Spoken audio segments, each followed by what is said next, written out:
보컬의 제주팟 2019년 2월 20일 에피소드 시작합니다. 대학교를 다닐 적에 가끔 공과대학을 지날 일이 있었는데요. 그때마다 항상 드는 궁금증이 하나 있었습니다.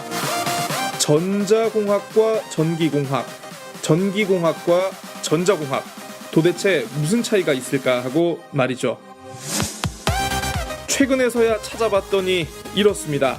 전기공학, 엄청나게 센 고압전기의 생산이나 이 전기의 송변전, 그리고 전기의 통로인 배전, 선로 등을 주로 공부하는 분야이고요. 전자공학은 전자통신 분야에서의 약전, 그러니까 약한 전력을 사용하는 전자기기를 공부하는 학과다라고 말이죠. 조금 더 쉽게 풀어서 얘기를 하자면요. 전기공학을 배우게 되면 한국전력 같은 곳에서 일을 할 수 있게 되고요. 전자공학을 배우면 삼성이나 LG전자 같이 소형 전자제품을 만드는 곳에서 일하기에 유리하다는 것이겠죠. 비슷한 사례가 제가 나온 상과대학에도 있습니다. 바로 경제학과와 경영학과인데요. 경제학과, 국민이나 지역사회에 전반적인 영향을 미칠 수 있는 금리 문제라든가 국민 총소득, 전체 통화량이나 수요와 공급 등에 대한 문제를 다루고 있고요. 이에 반해 개별 기업의 자금 조달이라든가 인사, 생산과 마케팅 등에 대한 공부를 하는 곳이 바로 경영학과입니다. 경제관료가 삼성전자의 경영에 대해 모두 아는 채 알 수 없는 것처럼 제 아무리 삼성전자 회장이라 하더라도 국가 경제 흐름에 대해 알 수 있는 부분은 제한적일 수밖에 없겠죠. 재민일보가 지난 월요일자 신문에 제주 경제를 진단한다는 기획 코너를 만들었습니다.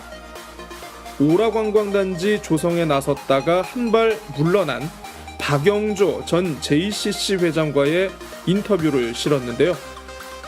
현직도 아닌 전직 기업가인 박 전 회장이 보는 제주의 경제정책, 졸리겠습니까? 당연히 형편이 없습니다.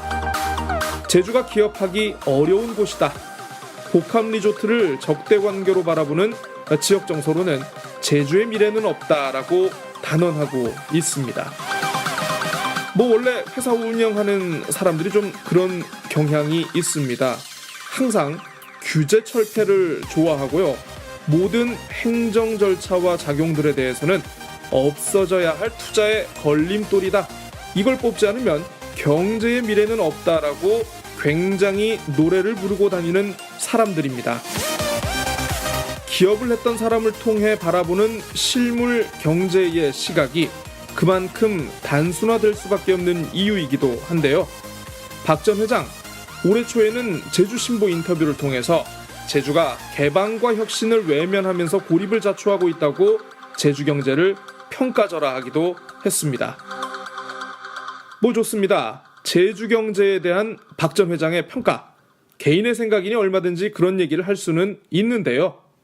그런데 언제부터 박영조 씨가 기업가가 아닌 경제 전문가로 인정을 받게 됐는지, 이 사람이 진단하는 제주의 경제를 왜 도민들은 여과 없이 받아들여야 하는지 묻지 않을 수 없습니다. 적어도 지역 경제를 진단하기 위해서라면 저명한 경제학자라든가 아니면 경제 관료 또는 민간의 경제연구소 관계자 등을 통해 구체적인 데이터와 진단을 듣는 게 우선이 아닐까 싶은데요. 엄한 사람 데리고 와서 경제 전체가 문제가 있다고 진단하고 보도하는 것, 이것도 가짜 뉴스로 봐야 하지 않을까 모르겠습니다.